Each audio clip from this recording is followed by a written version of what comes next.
Eh,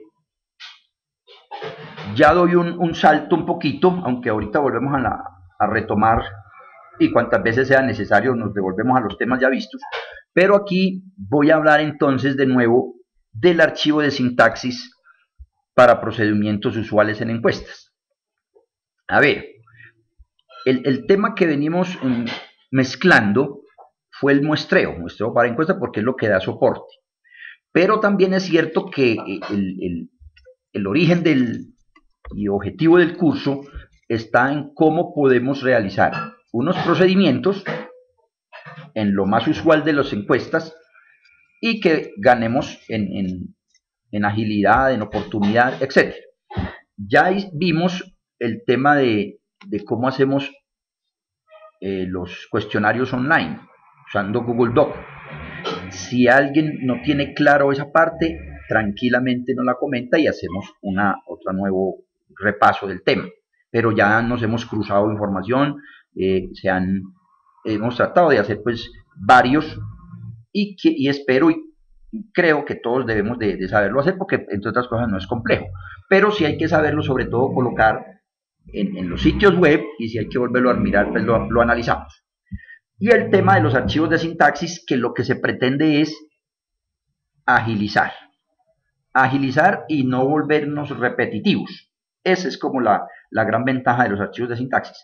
Ya habíamos visto cómo colocábamos de alguna manera etiquetas, y ya creo que algunas personas pues me he dado cuenta que lo hayan podido aplicar.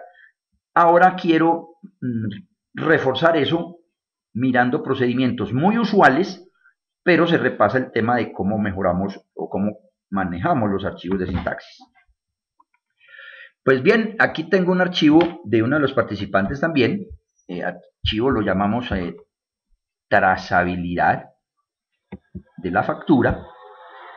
Y tenemos varias preguntas en tipo escala. P31, P32, P33. Estos tipos de interrogantes son muy usuales en los cuestionarios. Yo creo que en todos los cuestionarios los he visto. Califique de 1 a 5, evalúe de 1 a 5, que son distintas las cosas, pero casi siempre nos estamos moviendo en esos términos, donde 1 muy bueno o 5 muy bueno y 1 muy malo, o en el ejemplo que tenemos acá, que estamos hablando de siempre, casi siempre, algunas veces, y ya habíamos discutido que estas son escalas de intervalo. Y son escalas de intervalo porque la diferencia que hay entre siempre y casi siempre no es lo mismo que entre casi siempre y algunas veces. Hay diferencias pues ahí de lo que se pretende medir en la escala, de 1 a 5 generalmente. Y cuando estamos hablando de P31, P32, para el ejemplo y para ilustrarlos, es solamente la pregunta 3. Lo que pasa es que la pregunta 3 tiene en este caso 7 ítems que se estaban investigando, y entonces cada uno de ellos se convierte en una columna, la manera de digitar. Pues bueno, con este archivo, aquí en la parte conceptual primero, estamos construyendo un archivo de sintaxis. No es, insisto, pueden darle a la lupa con el más para que los acerque la visión de la salida que tengo en pantalla. Aquí no es que tengamos que aprendernos esta forma de escribir, esa sintaxis, valga la redundancia. Frecuencias, variables, en el ejemplo tengo que calculamos la desviación estándar, la media y la moda para las preguntas P21, P22, etc. Y así estoy calculando para las variables P31, P37, P41, P48. Pero ¿cuál es la ventaja de eso? La ventaja es que si yo vuelvo a tener, digamos, llega más información, tuve errores de digitación y luego se detectaron, o me toca ser reiterativo en este tipo de preguntas, yo no tengo que volver a hacer esto, sino correr el archivo. Y al correrlo, él me ejecuta todo lo que yo tengo en pantalla. Pero también es cierto que no necesitamos escribir eso, sino que lo vamos a hacer dándole o utilizando siempre el botón pegar en todos los procedimientos. ¿Cuáles son los que tengo ahí mostrados? Que como les envío la presentación, ahí les queda. Son promedios normales, pero también quise hacer algo más por recordar. Y es que muchas veces en este tipo de escalas o de preguntas de P31, P32, etcétera, no tanto en este problema específico, pero sí en algún momento puede ser preferible sintetizar todos esos valores con un solo promedio, con un solo valor. O podría ser la suma de todos esos ítems, eso también se acostumbra. En este ejemplo coloqué yo media, la media. ¿Qué hice? Calculo el promedio de todos esos ítems. Seguidita lo hacemos en vivo y entonces ya tendrá más oportunidad. Y lo llamé facturación, pensando que es un tema de facturas y entonces voy a hacer un promedio de esos ítems. ¿Qué estaríamos midiendo? Pues no solo cada pedacito de individual, sino que estoy sacando un indicador para todo el bloque. Y ahí lo que hago es que con un solo tablita puedo tener mucha más información que sacar cada una de ellas. Eso sí, debe estar más o menos pensado, sugerido en el plan de análisis, en los objetivos y en todo ello. Esto es la manera de hacerlo, la sintaxis, pero se le da pegar, que está en la parte inferior, y con ello se nos va creando la estructura o vamos creando el archivo de sintaxis. Aquí lo hice yo en el ejemplo con dos facturaciones, facturación solita y facturación 1, y observen que los valores vuelven y me dan en términos de 1 a 5. Entonces, el 1 tener un solo ítem de 1 a 5, pero estoy evaluando, coloquemos el ejemplo, cumplimiento. ¿Pero cumplimiento en qué?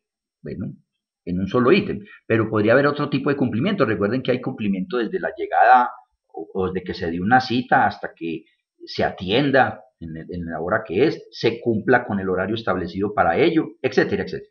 Entonces uno puede pensar en varios tipos de cumplimiento y cada uno es un ítem y cada uno me dará un indicador. Pero también es válido coger todo ese bloque, eso es lo que llamamos, unos lo llaman dimensiones, otros lo llaman dominios. Sea el nombre que tome, ya se calcula un promedio o una desviación, etcétera, y con ese indicador estamos sintetizando todo un trabajo que podría ser más laborioso si no lo hacemos así. Entonces, avanzo otra diapositiva. Voy a disminuir aquí porque la tengo muy ancha. Y aquí lo que estoy mostrando en pantalla es que después de todo un gran proceso, al final sale una tablita mínima, pero puede ser lo que necesitemos para cumplir unos objetivos. Como comentario, pues solamente ayer teníamos y hoy he venido trabajando un archivo de factores de riesgo psicosociales, intramurales, extramurales. ¿Sí? Voy, Jesús. Y toca, hay mucha información en su base de datos, pero al final se pretende trabajar es precisamente con el factor de riesgo definitivo, que es una sumatoria, generalmente de puntajes, de otro montón de dimensiones. Entonces, la base de datos es muy extensa, la toma de información también, pero al final lo que se pretende es llenar cada una o dos tablas y decir el señor si tiene un factor de riesgo alto o muy alto y está originado por tal evento. Y eso es lo que se pretende concluir, trabajando básicamente con indicadores o con el tema de cruces de variables, cross tabulation, que también está la sintaxis ahí y la vamos a mirar. Bueno, Jesús, yo te doy la palabra, claro. Adelante para la consulta. Hágale.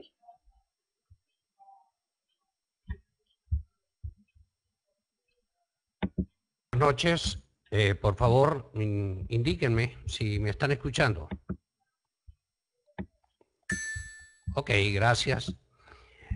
Mira, León, la duda que se me presenta cuando estamos haciendo la sumatoria de varios elementos de una variable es que cuando determinamos el promedio, estamos determinando el promedio de ese conjunto de aspectos que hay allí dentro de, o que constituyen esa variable.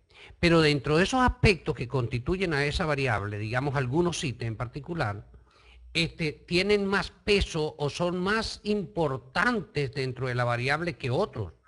Déjenme dar un ejemplo acá así agarrado por los cabellos. Imaginemos que estamos evaluando la actuación de un docente o la gestión de un docente dentro del aula de clase. Entendámoslo como la gerencia de aula. Ok, y una de las preguntas es si el profesor llega a tiempo, llega a la hora a la clase. La otra sería si en realidad él verifica a través de la asistencia la presencia de todos los estudiantes. Y la otra pudiera ser si él ilustra con ejemplos lo que está diciendo, bien sea de manera modelada a través de la pizarra, etcétera, etcétera.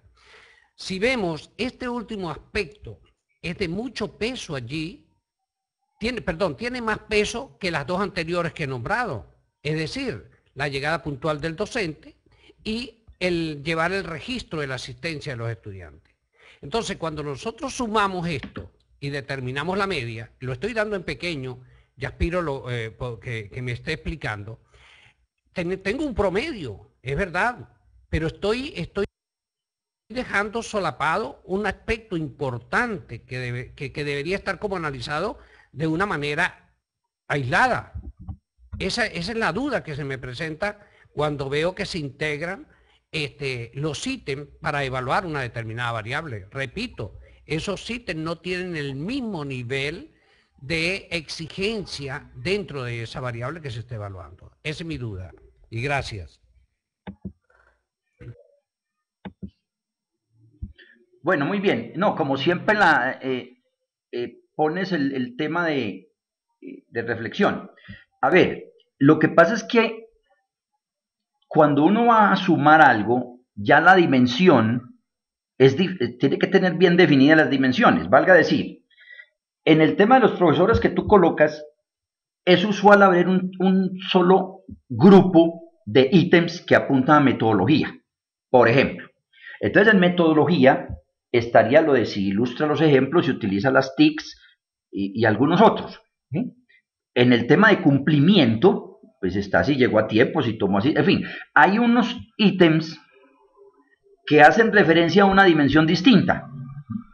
Lo que trato de decir es que nosotros debemos desagregar el tema cumplimiento, el tema metodología, el tema conocimiento, que entre otras cosas es otro punto clave en las encuestas de docentes, porque el conocer es fundamental. ¿Sí? Y donde siempre se queda corto en las evaluaciones, en el tema de evaluación. Eso es lo que la historia ha dicho y lo que la experiencia nos da. Entonces, lo que hay que mirar es que el tema metodología, cuáles ítems quieren apuntar a ese aspecto grande y esos tendrán el mismo valor. Ahora, también tengo la experiencia ya pasado en temas de acreditación que hay determinados factores que son más relevantes que otros. Luego, en las discusiones de los equipos de trabajo, también podríamos decir que ese promedio, o un promedio específico, el del conocimiento, por ejemplo, tenga un valor de un 40%, el de la metodología un 30% y otros porcentajes más pequeños. Y ahí habría que ponderar esos promedios, se multiplica tranquilamente. Pero entonces todo ese diseño está en la parte de la metodología y del plan de análisis. Yo aquí lo coloco en términos de que todos valen lo mismo, porque en muchos de los cuestionarios están colocados solamente evaluando aspectos muy puntuales. En el tema de muchos situaciones como el del bullying, son unos enunciados como tal, aseveraciones, que uno no puede decir, incluso el enunciado arranca diciendo, esto no hay verdades ni falsedades, ¿sí? Señale qué es lo que usted opine nomás. Entonces ahí todo se le está dando un mismo ítem y la estrategia es que ya se sabe previamente cuáles ítems apuntan a una dimensión y cuáles a otra, y cuáles a otra. Y habrá unas que son 5 sumandos, en otros solamente hay 3 sumandos, pero el tema ya, cuando vaya a sacar el conglomerado final, es ya teóricamente haber definido si unos dimensiones son más ponderados que otros, hay que definir en cuánto y se multiplica también con la ponderación. En el ejemplo que estoy sintetizando aquí digámoslo, en el tablero, es sumar todo porque es parecido. En el tema que estamos hablando es si se cumplía la facturación, si se cumplía digamos, la estancia o los documentos para pagarse en unas facturas. Alguien puede decirme, no, es que si es por honorarios, ese es menos relevante que el de estar hospitalizado. Puede ser más porque ese documento es más costoso el pago. Bueno, entonces eso habría que tenerse en cuenta antes de. Por lo tanto, aquí se coloca lo general, pero es factible en algunos procedimientos eh, multiplicar ese promedio por la ponderación, que entre otras cosas entra también subjetiva, porque no hay una manera de decirme, la única manera es que se pondera con numeritos es el número de veces que repitieron algo, ¿sí? o el precio con cantidades en los índices, pero en estos temas de escalas, de hecho hay subjetividades, entonces habría ya que decir, este vale más que aquel y que tanto más. Y son las discusiones que nos llevan un tiempito pues en los salones de reuniones para tomar esas decisiones. En conclusión, trato de llegar a lo siguiente. Aquí tengo el ejemplo de sumar raso. ¿Sí? Sumo y divido según el número de elementos para tener un punto de referencia de todo el bloque.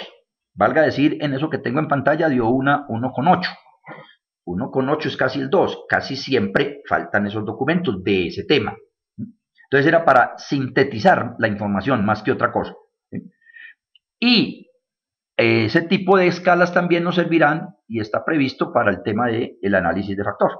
No sé si Jesús te queda y a los demás compañeros como algo claro en ese asunto, que también puedo mostrar más ya en el compartir escritorio. ¿Listo, Jesús? Muy bien.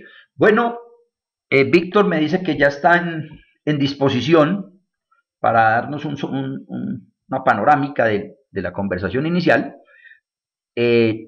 Luego de este pantallazo estaríamos compartiendo escritorio para hacer por el SPSS un archivo de sintaxis como lo estoy sugiriendo. Entonces, doy la palabra a Víctor en ese cambio de frente. Sin embargo, vamos a hacer una suspensión acá de momento porque nos queda otro datico.